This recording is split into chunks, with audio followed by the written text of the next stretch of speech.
Okay. Just realizing how terrible the light is. I'm going to move around a little bit. Sounds good. I'll begin my introduction then while you're adjusting that. Great. Well, so good morning, everybody, and welcome to the Agile PM Roundtable. We're getting some, let's see here, some echo here. I wonder who that is. Oh, we'll give it a turn.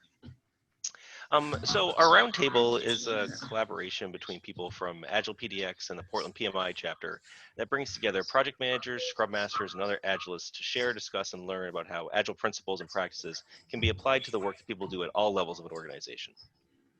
The roundtable seeks to build connections between the Agile and project management communities, and we strive to create an open environment for people with curious minds. Through our partnership with AgilePDX, we are able to provide this video conferencing service and a platform for reaching out to the Agile community in Portland and beyond. All of that is made possible by the AgilePDX community and their sponsors, including Platinum sponsor ProFocus Technologies. Thank you, ProFocus, for your continued support of AgilePDX. You can learn more about the sponsors of AgilePDX at agilepdx.org/sponsorship. Now, for those of you who hold credentials that require continuing education credits, AgilePDX offers a tool that supports the auditing of professional development units, PDUs, to PMI, and Scrum educational units, SEUs, to the Scrum Alliance. In the next 24 hours, simply visit the bit.ly URL that I'll post in the chat for today's video conference and provide some basic information about yourself. Volunteers at AgilePDX will report your participation to the certificate granting organizations for auditing purposes. You'll still need to claim your individual continuing education units, but AgilePDX will report that you attended today for auditing purposes. Now on to the exciting part. I am overwhelmed and excited to have a very timely special guest join us, Glenda Eoyang. Glenda helps people thrive in the face of overwhelming complexity and uncertainty. She's a pioneer in the applications of complexity science to human systems. As the founding executive director of Human Systems Dynamics, the HSD Institute, Glenda develops adaptive capacity in others so they see patterns in the chaos that surrounds them, understands the patterns in simple and powerful ways, and takes practical steps to shift chaos towards coherence. After our discussion with Glenda, we'll set aside a couple of minutes towards 8 o'clock for any announcements that people might have. Then we'll break shortly before 8 a.m. so we can transition to whatever comes next in our day. We've asked that today's session be recorded, and with Glenda's permission, we'll make it available to confirmed registrants and to the community via the AgilePDX Slack.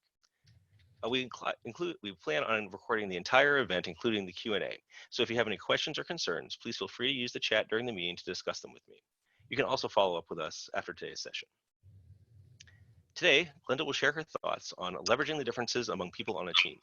She'll set the stage with a 20 to 25 minute presentation, which will be followed by Q&A with the group. Now, please note that there are a number of us on this call, and we request that you ask your questions in the Zoom chat. I will monitor the chat and call on you to ask your question. Please unmute your microphone to indicate that you'd like to participate in the discussion. We've used this forum before with guests in the past, and it's worked pretty well, but we're still experimenting. So please bear with us as we inspect and adapt. But first, I want to provide a little bit more background on today's topic. While team builders search for common ground, teams often thrive on difference. Variety of expertise, experience, age, personal style, ethnicity, gender, and taste in foods all contribute to the rich and generative life of a team. So why do we spend so much time and energy focusing on what we share? Because difference can also lead to friction and distraction. So today, Glenda will tell us about a simple and powerful model that will help you and your team harvest the energy and differences that make a difference. You'll also see how to avoid traps of difference that distract and destroy. In this session, you'll define complex adaptive systems and see them for yourself and your team. Explore the dynamics that drive teams to be productive or not. Practice a simple model to diagnose and influence team dynamics, and discover more resources to help you see, understand, and influence the complex dynamics of human systems at all scales and contexts. And now, without further ado, I'd like to turn the floor over to Glenda to begin the discussion about her observations about dealing with complexity. Great. Thank you so much, David, and I'm happy to be with this group. I've heard about you for a long time, and I know that you're very practical and busy. So what I'll share with you today are tools from the work that we do.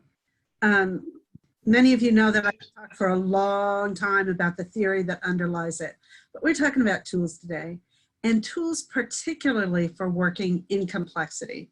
Now, your lives in regular times are complex enough, but when you're looking at adjusting to COVID, when you're looking at shifting for the economy, when you're looking at technologies that are exploding, it becomes even more important that we have a way to think about and work in complexity.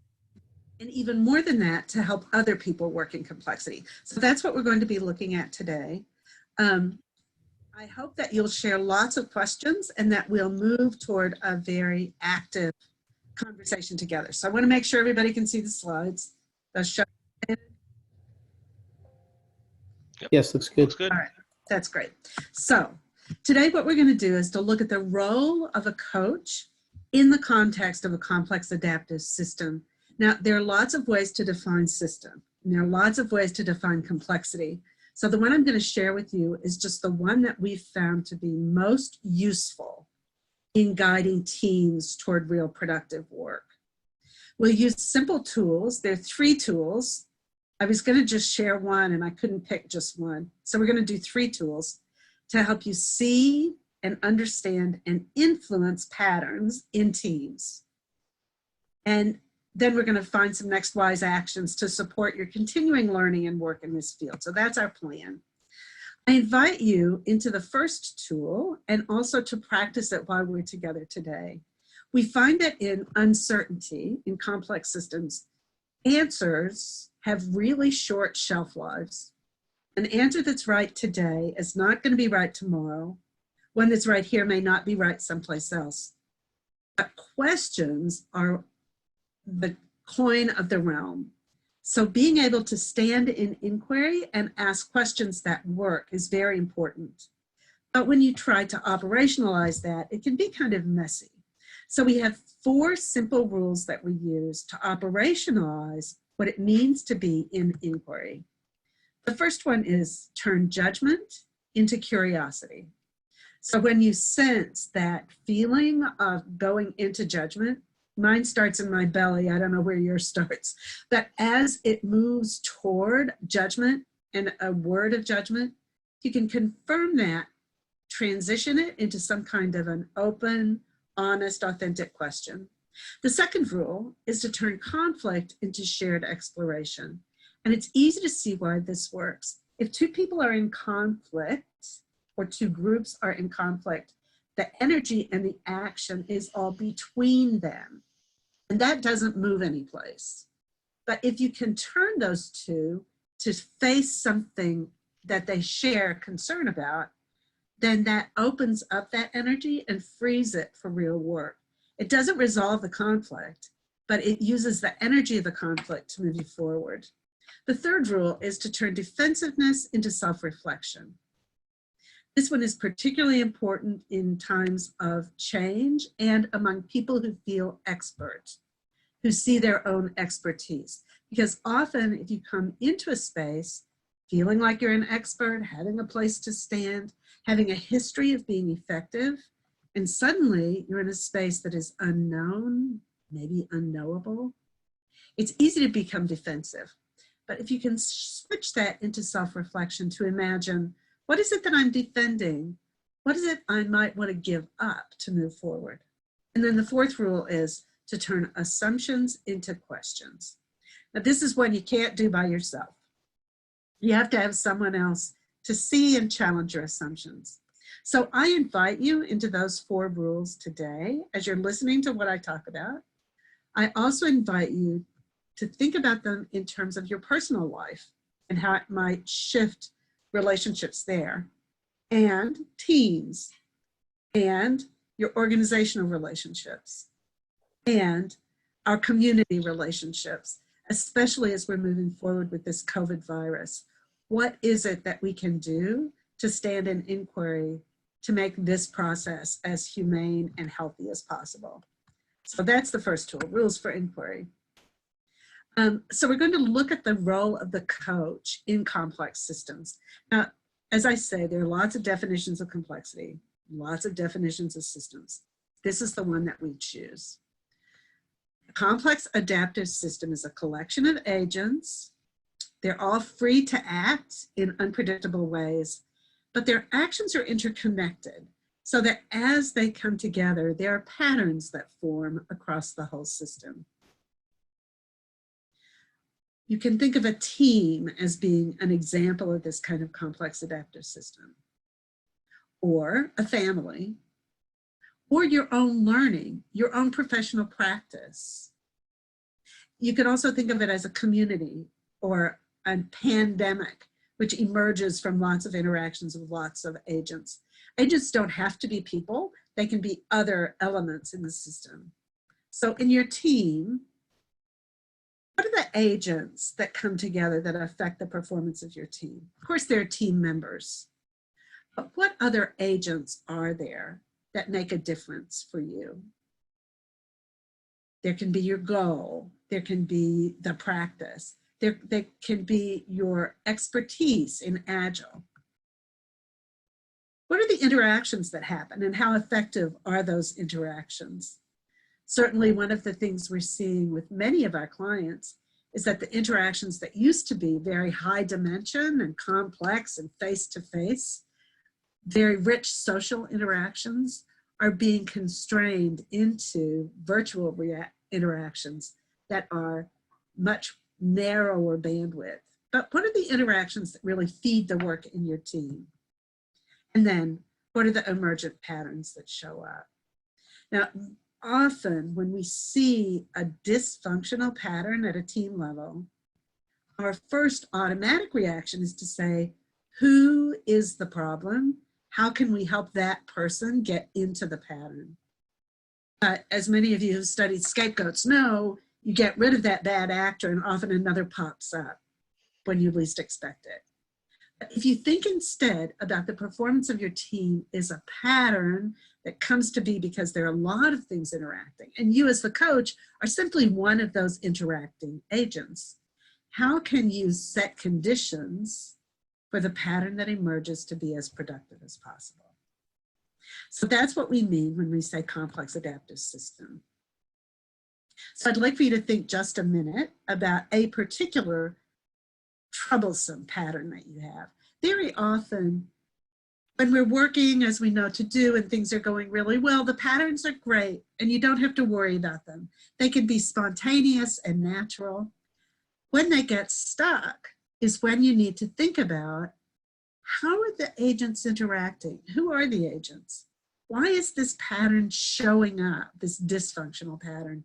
And it's at that point that you want to dive in. So I invite you during the rest of our time together to think about a particular issue, sticky issue, wicked issue that's troubling you, and apply what we talk about to that one. So human systems dynamics has lots of models and methods, and the purpose of them is to help you see the patterns that are emerging in complex systems, to understand them in ways that are useful, and then to take action to influence them. So these are just some of the tools. There are lots. I'm going to share two more with you. So two more simple tools to help you see and understand patterns. So one, and this may be the most simple and the most powerful tool, and it may be familiar to you from total quality or action research or learning theory. This isn't a totally new approach. It's simply one that we've brought in, tried to simplify so that we can bring it into day-to-day practice. It's called adaptive action, has 3 questions. What? So this invites you to step into a real connection with what is. Not what you want to be, not what has been, not what you expect, not what you're frustrated about, but what do you see as bias-free as you can possibly see it? What's the current situation? What do you see? If a Martian showed up, what would they see? What is the objective truth? And what research is there? What practice is there? What accumulated intelligence is there about a current state? That's the what. The second step is so what? So what does it mean? So what's the impact? So what are the effects of what we're seeing? Where are the tensions in the system? What's important? What options do we have? What does success look like? So what do we as coaches in this moment understand to be of relevance? And then the final question, of course, is now what? Now, what are we going to do? Now, who do we need to talk to? Now, what are we going to manage or measure or communicate? Now, what? So this is the cycle of adaptive action. Very simple, but not always easy. And I use it 100 times in a conversation. I use it in my facilitation. It's the core of my facilitation practice, of my teaching practice, of my coaching practice. It allows me to stay engaged. Whatever is happening in the world around us, we can stay engaged and make choices based on what we see and what we understand. So we've got two tools so far: rules for inquiry and adaptive action. And the third tool that I want to share with you is called the difference matrix. And it's a way to focus particularly on the patterns that can be productive or can be in the way of productivity for a team. So it's a way that you can begin to think about, what is this pattern that I see? Not just who are these people and how can I work on them, but what is this pattern that I can see that is emerging among these people and things and influence it. So let's talk about the difference matrix. So there are characteristics that drive patterns in complex systems. One of them we're not talking about today. We're just talking about two of them. One of those is about difference. In this complex system, when you have agents coming together, sometimes those agents are really similar. There's not much difference. It's a really low difference system. Sometimes you bring agents together and it's really high difference. As you've seen teams mature that you've worked with, initially they'll come in with lots of difference and invested in the difference and all their different identities.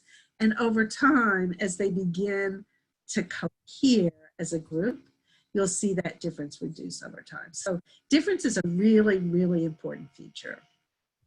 The second feature of the system that shapes the dynamics is how much exchange there is. How much connection is there among those agents? If there's high exchange, then the agents are held closely together and they are having lots of impact on each other. And they work, sometimes they're so tightly connected, they function as one. Sometimes there's low exchange. So you may go for a long time and not connect with people. Still there'll be a pattern that you'll observe. You think about the Agile meetup or other events at PDX, you'll see that sometimes very low exchange, and there are people in the network who may go someplace else and not show up for a long time, and still they step back into the pattern. Its introduction this morning was a lovely way to frame what the pattern is for this meetup. What the differences are that make a difference. And it told you about how and when we're going to exchange with each other. And so he gave us a cue, a template, a pattern for us to work into. So high difference, low difference, high exchange, low exchange. That relatively tells the whole story about what can happen in a team.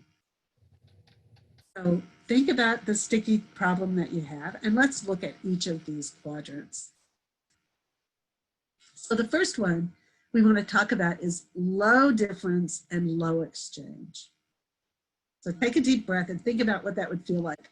Not much difference, not much exchange. My favorite image for this is a couple of old people, elderly, married pair, having dinner in a restaurant. Now I can talk about this because I've been that person.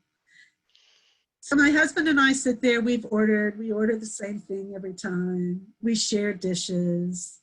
We don't really need to talk about anything. Married 35 years, who has anything new to talk about in that time? But it's not uncomfortable. It's just low difference and low exchange. So you may be aware of times where that happens for you as well. Times when you're really comfortable in silence. Now, low difference, low exchange can have lots of benefits and risks. In fact, each of these quadrants has benefits and risks to it. None of them is perfect, and none of them is a pit. My colleague Royce loves to say, ain't no naughty or nice. It's all good. Depends on what's fit for function. So if low difference and low exchange are fit for the function that you're working on, then it will feel restful. It will feel like belonging and will be relaxed. You'll feel very satisfied. On the other hand, if low difference and low exchange are not fit for function, you're going to feel bored. You may be frustrated. You may be unresponsive. And if a team stays there for long, they're going to get obsolete. So do you have a sense of low difference and low exchange? And if you think about your wicked issue, is it wicked because it's sitting in this quadrant? We call this quadrant entropic. So those of you who know physics, entropy is when the energy goes out of a system. And it's not judgmental. There's sometimes when entropy is the perfect thing. In fact, my colleagues here, I'm in Wisconsin today, working with the Department of Health on COVID, using this work to think and talk about adaptive action in the context of a state managing COVID-19 in these uncertain times. And they wish for a little entropy, I tell you that for sure. So let's look next at low exchange and high difference. So in this quadrant, now just take a moment, take a breath, and think about how that would feel. Really high difference, but no exchange. So the image you might hold here would be of boiling water on one side and ice water on the other side of a thermal shield. High difference, but no exchange.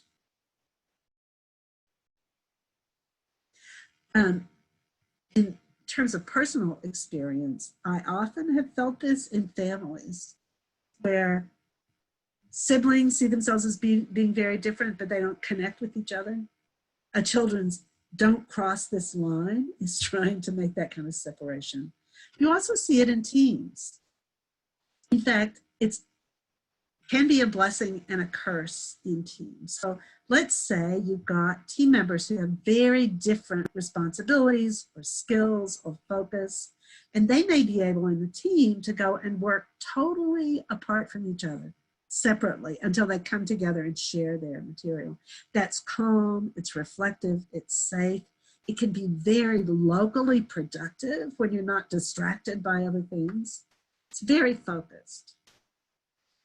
On the other hand, if it's not fit for function, this is where tribal forces come, where cliques show up. The political trends toward nationalism are really moving in this direction. It's what we see, the pattern that we see in Washington, D.C. these days, of differences that are high and exchanges that are low. Now, one of the examples of this quadrant is for those of you who are introverts. You can really breathe nicely in this quadrant. Those of us who are extroverts get pretty uncomfortable there. So think about your wicked issue and ask whether it's in this isolated part of the quadrant. As you think about the patterns that you're seeing that are problematic, is it because there's a lot of difference but not enough exchange to release it? Then, low difference and high exchange.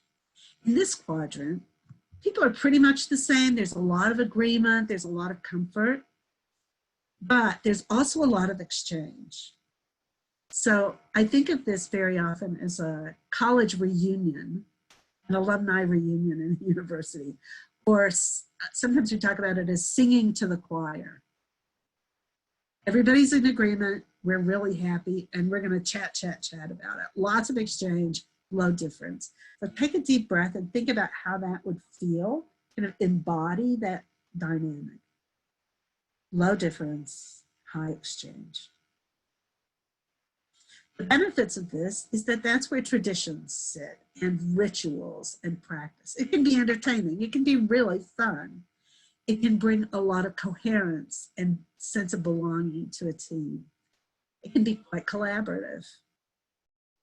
On the other hand, if everybody's the same and you're talking to each other a lot, it can certainly begin to look like groupthink.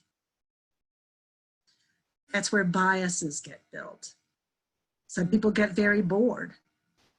People feel stuck. And stuck not because they're not moving, but because they're going in circles. Low difference, high exchange. Now, teams that get stuck in this space are very often ones that have been working together for a long time and have locked into a productive space, and that can be really great until the system shifts. And it can be very hard for a team to move out of this really comfortable, happy space and into another more productive one. We call this a reinforcing quadrant. Low difference, high exchange. Is that where your wicked issue sits? The fourth quadrant is high difference, high exchange. And in this one, you have lots of possible tensions. And those tensions are being worked out all the time. Have a feeling, a sense of what that would be like. We can call this active self-organizing. Now in HSD, we say all the other quadrants are self-organizing as well, which is to say it's the dynamics among the agents that generate these patterns. But this one's very active. Learning sits in this quadrant. It can be quite playful and generative. On the other hand, this is the place where the energy of difference, the tension of difference can be quite destructive. People can feel conflicted or can feel very dangerous or intimidating. This is where bullies live. High difference and high exchange. We call this self-organizing in its blessings and in its curses. Is that where your wicked issue sits?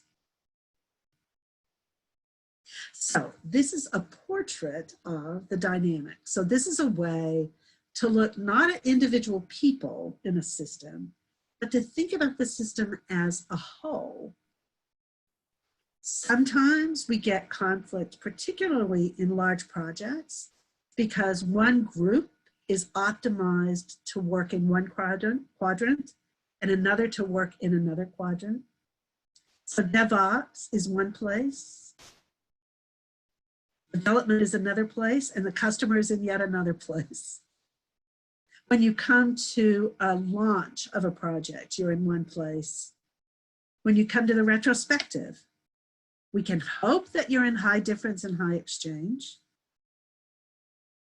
but you've been in dysfunctional retrospectives that were dysfunctional because everybody just sat and said nothing. Because there were important things to say, but nobody was saying them. Or because everybody was talking about the stuff everybody agreed with and patting each other on the back. Those retrospectives are not productive, right? So how can you shift into one where there is learning and opportunity? As a coach in complexity, that's your job. Now, if you find that you're in an unproductive space, what can you do? If you need to move on the matrix, how do you do it? Well, you use adaptive action. You say, what? Where are we now? So what? Where do we need to be to get the work done? Not just where do I want to be, because I really like the fun and games of self-organizing, but where do we need to be to do the work that needs to get done? And now, what will we do to move? How will we move from one to another? And it's relatively simple. If you're in a group and you increase the difference, you increase the energy in the system. Now, you can increase the difference by focusing on a difference that's important, or bringing other people into the team, or asking people to imagine, to brainstorm outside the box. many of your other Agile tools are tools and are useful because they help you increase difference. And when you do, the energy of the pattern increases. The second thing that you can do is to decrease difference to stabilize the system.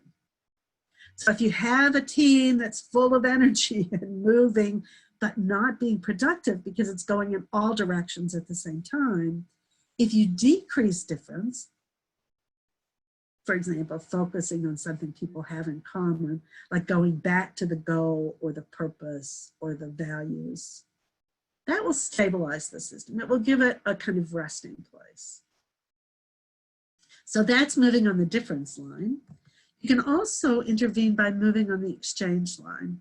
So by increasing exchange, you're going to release pent-up energy. So by building connections and conversations, you increase the energy that's possible. And you decrease exchange and you calm the system down. You give it a space to rest. 4 things you can do. Difference matrix. So those are 3 tools for helping you as a coach in complexity see what's going on in a way that is systemic and useful, understand it in new ways or in ways that inform action, and then to take action to shift the pattern. So our now what is next wise actions to support you as you coach in complexity. These are other resources in human systems dynamic you can access on our website. And I am so excited to hear what people's questions are. So I'm going to stop sharing. We can come back in if we need to. And I understand that David's been capturing questions, and I suspect he has some of his own. So what do you think, David? Well, first of all, thank you so much. You know, the thing that I'm, every time I see these tools, again, and for those of you who might not be aware, I probably, what, 5-6 years ago, I joined a HSD cohort for 10 days of learning spread over 3 sessions during the summer months. And it was, you know, I'm not being hyperbolic when I say that those 10 days I invested in learning and understanding the nature of complexity and learning all these tools for managing it and, you know, just navigating it, really changed my mindset in terms of how I approach my work, my life, because complexity is all around us. So thank you so much, as always, for sharing these tools. And the fact that in 25 minutes we were able to get an introduction to 3 of them is just, I think, speaks to, as you say, they might be simple, but it's not always easy to apply. So I haven't seen any questions come through, but Jean, I did notice, I was looking at you on camera, you were very engaged at times, and I bet there's something that you'd like to engage in the conversation about. And reflections about people's wicked issues too would be really welcome. Looking forward to what you have to say, Jean.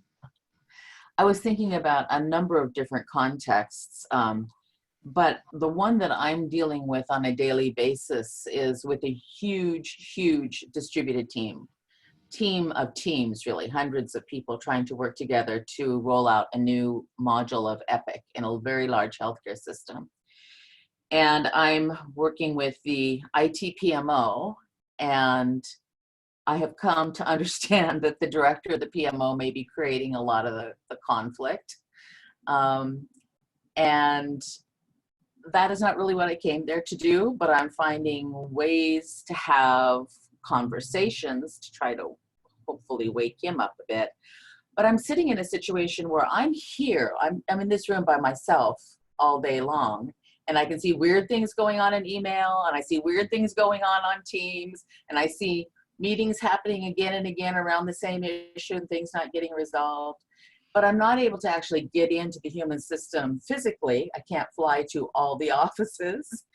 And the interactions are really happening in the air. So I was thinking about how would we use these teams or these tools in huge distributed teams like that and not cause as much damage as bring benefit. But that's a great question. That's a great question. So if you think about the last email that you got that was a surprising one. You said you see patterns and disruptions. And to ask yourself, what are the differences that make a difference in that? So the person who's asking the question or stirring the pot, what's the difference that they're bringing into the space? And is it a difference that's useful, in which case you can fold it in, or is it a difference that really doesn't make a difference and you need somehow to damp it? And I think it's difficult in this situation to tell if the difference doesn't make a difference, because I really can't be confident that I'm getting the whole picture. And I can see that they're not, because the same conversation is happening in multiple forums with the same 3 players, right? Yeah. I can see the 3 perspectives, but there may also be private chats happening. There may be meetings set up that you don't know anything about. I know that I am with the director of the PMO saying, you know, we all have 15 minutes at this point of the day. How about we talk to each other? I know I'm having those conversations, but it's, yeah, you can't really know what even is in the whole system. Yeah. So you just kind of grapple with a part of it at a time, which is, and the approach I'm taking is to have as many individual conversations with him as I can. Yeah. So that's a great example, because in a complex system, you can never know it all. That's just in the nature of the complex system. It's open, it's high dimension, there are a lot of differences, there are a lot of connections you can't see. So part of what we have to become comfortable with is working with partial intelligence. That's one of the reasons why the inquiry is so important. So what are the questions that you can ask? And I love the one about there's 15 minutes, can we get together? It's a great question, because what that does is increase the exchange and stabilize this, calm the system down by increasing the exchange, allowing the images and information to come through. Yeah. It's a perfect example, Jean. And one of the things that we have to get used to doing in complexity is just dealing with what we can see. We can't deal with what we can't see. And so we have to acknowledge that we'll just, given the partial information that we have, moving forward as we can. Now, I'd be really curious to ask you, Jean, what are the 5 things you've done in the last 6 months that have really worked with this team? This is one of the most diverse cultures I've ever worked in, but the way that they deal with that is to tend to gloss the differences. So yesterday I had a conversation with that director. There's a project coordinator who's Vietnamese, who they send a lot of work through, but they don't treat very well. And so I was just sharing with this director my approach to working with him and my experiences around being in a situation where I could not speak my own language and what that felt like. And then conversations like that with that individual. And it was the first time I heard this director say, wow, oh. So I'm hoping something moves forward there. Oh, that's so good. And I think that because it's so hard to get a grasp of the picture, I'm moving more slowly than usual. So I think I'm really only at the point where I'm beginning to try to take some actions, because at first I couldn't see why there was such upset. You didn't yet know what were the differences that were even in the space, much less the ones that make a difference. I wonder if you used the difference matrix with your clients to say, this person who's in Thailand is down in the lower left quadrant. Lots of difference, lots of gifts, lots of expertise, and not much exchange. Different language, different place, different time, different biases. And what you want is for him to be up in high exchange. You give him a lot of work, you expect him to be very productive, and yet you're not helping him get out of the quadrant and to build the connections that he needs to do that work. And I wonder if it might be a way to help them know some strategies about how to connect and how to shift the pattern. Just wonder. I would have to, I don't think I could get Mark to focus on that matrix. I'd have to use the tools subtly with him. Yeah. Sometimes the tools are a difference that intimidates rather than connect. Right. Yeah. And he would just see it as an Excel spreadsheet and then, start trying to design it. That's great. That's great. Yeah, Chief, Well, what a lovely, complex challenge you've got going there. thank you so much for sharing that, and thank you for your insight, Glenda. We do have a couple other questions that come in. Michael, you've asked a question. Would you come off mute and ask it? Yeah, I was interested in exploring the matrix and moving on the matrix, the topic itself, and are there any resources you would recommend to go to, like articles, books, where could a person who just learned about it go and explore more? Good question. If you go on our website, www.hsdinstitute.org, I'll put it in the chat. And under resources, under the resources tab, you can keyword search. And if you put the word difference in there, lots of stuff will come up, blogs and videos and lots of things. Because for us, difference is really, really key. We think that's the place where energy is locked in a system. Like potential energy, those of you who remember your 9th grade science, is because there's a difference, either a difference in height or a difference in tension or a chemical difference, that energy is held in difference. And so it's a major concern in human systems dynamics. So if you just go in there and search for difference, you'll get a lot of resources that you can peruse. Thank you. You're welcome. Halim, I believe you had a question also. Yeah, thanks. This question was actually stimulated by something that John wrote in the chat. Thanks, John. I'm looking, first of all, I'm working with a leadership team in a small company, and they're not really a team yet. They're independent leaders, and we're trying to help them organize themselves into effective team function. And the company is having its challenges in the market, so what they're doing doesn't really work. So it feels like an opportunity, but at the same time, I want to make clear, I want to understand this concept of exchange a little better, because when people are trading opinions, it doesn't feel like exchange. And John, that's like what you said about Twitter online or YouTube trolling. It looks like there's a lot going back and forth, but really nobody's listening. And it feels like that would be like a false exchange or something. To really turn it into exchange, you have to have inquiry. Would you speak to that a little bit? That's a really great example. So that kind of just going around in circles that don't say anything or take you anyplace.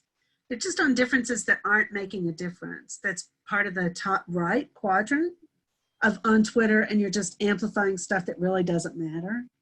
And then creating, because people get bored there, they create kind of false shadow differences. So they fight about things that don't really make a difference. Let me ask you about that, because there's something about that doesn't feel quite right. The stuff that is getting argued about may be very important, and it does make a difference if you think there should be more COVID testing or less COVID testing. It's an important difference, but if people aren't listening to each other, people aren't in a state of inquiry, then you don't get anywhere. Or look at what's going on in the Democratic primary, accusations and all that nonsense. It's important, but it's not being engaged effectively.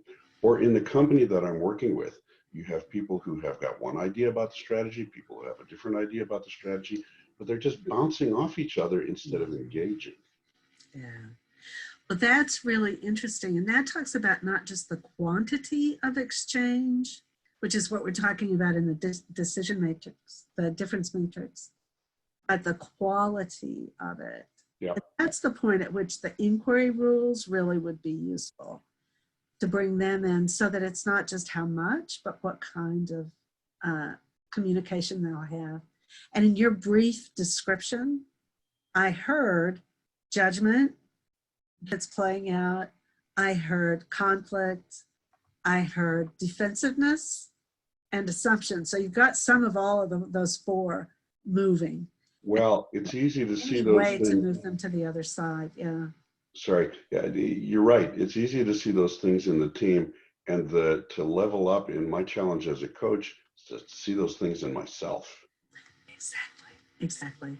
And the thing that you realize in the inquiry is that you can't really make them turn judgment into curiosity or defensiveness into self-reflection. You can't do that to them. You can only do it to yourself. And when you do it to yourself, then your questions become different and your stance in the space becomes different. And suddenly the system around you begins to shift. So I think your insight that as a coach, it's your own use of yourself and your own inquiry and understanding of the dynamics, as Jean says, and then using them in a more subtle, hidden way. So do you have particular ways, Harleen, that you use to move yourself out of judgment and into curiosity? Well, it's a theme for me. I've been actively studying that for years. My license plate says inquire. This has been up for me in a big way, and reflection and meditation and stop and seeking feedback and all of those things have been important. Yeah. How is that working for you in the political realm these days? In what sense? In being able to ask questions wherever you stand on the political spectrum, of being able to ask questions and connect across political divide. Yeah. If I were trying more to do that, it might be very helpful. But the fact is, I'm kind of self-isolated that way. I have my, my small bubble of people who think like me, and I don't reach out beyond that very much, and I don't get confronted beyond that personally very much. So it's untested. It's a great question, great point. And so you've chosen in this time of turbulence to move into that lower left quadrant. Well, and to isolate, and so that you are with groups where you can be in quadrant 2, where you agree and you can talk about things together. So this is a fairly common pattern of jumping from quadrant 1. What are the numbers, Glenda? I'm sorry. How do you number those? So in the lower left, I didn't number them this time. In the lower left, where you've got high difference but low exchange. Relative to the larger body politic, I'm in the lower left. Relative to my daily life, it's more like the lower medium right. Yeah. And so this is a fairly standard bouncing back and forth and tension in teams, is that when I'm in the whole group, I'm not going to say anything. But when I get together with my buddies in the parking lot afterwards, I just have a lot to say. Yeah. That pattern is one that you can use the difference matrix to break. People can become conscious of it. Thank you. And I feel the same way about politics, by the way. Trying to get into that self-organizing quadrant in politics, in a political frame, is a very delicate task. I did one stint at phone banking. I felt righteous that I invested my time in that. It was a kind of a depressing but fun experience. And my big thing is the last thing I'm gonna say and then give somebody else a chance. One of the big joys of my life is finding myself in the same quadrant with my daughters consistently. Indeed. It's nice to be in that quadrant with family, isn't it? Excellent. Okay, I think we've got time for one more question. And Neil, I see you had posed one, so would you like to ask it? Sure. I was wondering how you introduce the matrix to teams that you initially don't think would be receptive to it in a way that has turned out to be quite good for the team and their team health. So there are a couple of ways. A good question, Neil. One is to have individual people. So you just put it out, you define it, and then to say, where's your sweet spot? Where would you want to be? If you could be in your most happy place, where would it be? And then they tell that story to each other. Because there's some people who really love the calm quiet of high difference, low exchange. And it gives people an opportunity to show up and see each other as they want to be seen. So that's the first thing. The second thing is to take a particular issue, not to talk about the people, but a particular issue, and to have people write aspects of the issue or questions or concerns on different Post-it notes. This is a great Agile practice, right? So you write them on Post-it notes, and then you cluster those issues.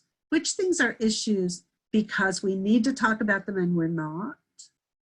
Which ones are issues because we're going around in a circle? Which ones are issues because we think they're not issues and we're not talking about them?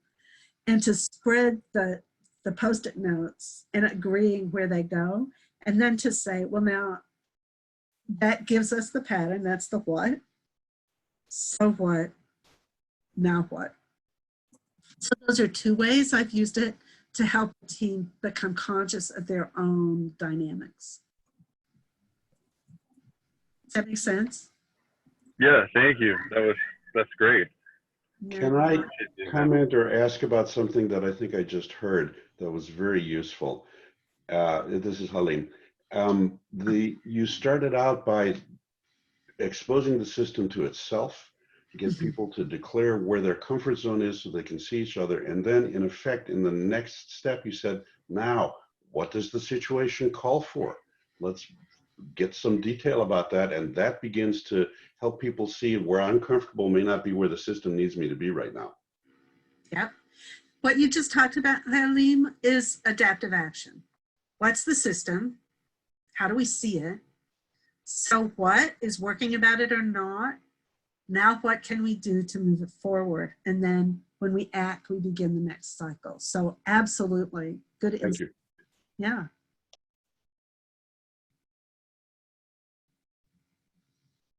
And Jean, we'll get time for one more if it's a quick question, although I don't know if it's a quick answer. I don't know if it's a quick It's an important one though, and I'd really like to hear Glenda's point of view on it. So yes, please ask it. So particularly in the context I'm in now, I'm constantly seeing people discounting differences. And I am trying to figure out how to deal with that notion of how do you know when a difference makes a difference? Because I think things that are being discounted make a difference to people. And I've seen it repeatedly, but I don't know how to get to that conversation. Yeah, so that's a really great question and a very common one, right? That different people think different differences are important and no one really knows. So we have a very simple tool that we use for that, Jean, to help differences become obvious to people. And it's a T like this with same and different at the top. And we ask a group, what's the same among us? What are the things that are the same that we all share? What are the ways that we're different? And sometimes those will be relevant, sometimes irrelevant. Sometimes it's hair color and golf scores. How are we different? But once the list gets out, then you can say in the so what, so which of these differences is helping us move forward and which is getting in our way? And what do we want to do about those differences? But the same and different is that tool. And if you wanted to go into the resources tab on our website, you can get a little description of same and different. And it's as simple as it is, it's what we found is the best way for a group to become shared awareness about what are the differences that make a difference. I think we have come to some understanding in our culture that difference necessarily divides, and it doesn't need to. Instead, it can really strengthen. Yeah. If we can figure out a way to see it and understand it and influence it in a way that it's learning and not competition. That's the trick. Yeah. Well, I'm looking at the time. I want to leave a couple minutes for announcements, but first of all, thank you once again, Glenda. This was a wonderful discussion, and people, I think, really brought their wicked issues. And as from New England, wicked things are wicked awesome. So I'm glad we're working through it. So does anybody have any announcements they'd like to make in terms of upcoming events or things they'd like the group to know about? Do you want me to do the thing? Do the thing, Liz. Do the thing. On. Okay. First, I want to welcome our friends from a global group, Agile Water Cooler, Zach and John. Hi, welcome to AgilePDX. Okay, upcoming events in March. Lean Coffee in the North, which is run by Neil, who you saw just before. That's a small group in Oregon. We cannot gather in groups larger than 250 people now, as David mentioned at the top of the call. Lean Coffee in the North, that's small, that's on Sunday. And then, as you mentioned as well, David, our AgilePDX Puppet series, Puppet has canceled all events in their space this month. So that event has moved to a Zoom call and will be happening on Wednesday, the 18th at 6 p.m. And then finally, at the very end of the month on the 27th at noon over at Nike, AgilePDX West Side, talking about role creep. All of this is available on our meetup page. Click on the calendar, that's my favorite view, and you can just map it out. And so can I also welcome Olga? Olga's from South Africa. I don't know that she's been with your PDX group before, but hi, Olga. She's fabulous. You guys should get to know her. And next month, David, I think we're going to be doing a lean coffee on how to maintain agility in crisis. I don't know about the rest of you, but I often see when people are trying to move toward agility and something difficult happens, the hierarchy clamps down and great men emerge and direct the action at the lowest level. So what do we do to maintain agility when things get a little crazy? Yes. Great topic. Or at least have some great women. I was going to say, yeah, then the women take over and do the right thing. That's what we're here for, Brian. Thanks for recognizing that. Excellent. So I want to be respectful of everybody's time. I know we all have our days to get on with. So thank you all for attending. Thank you once again, Glenda. We will see you again in a month at the Agile PM Roundtable. Thanks. Bye. Thanks, everybody. Have a good day. Thank you all. Bye-bye.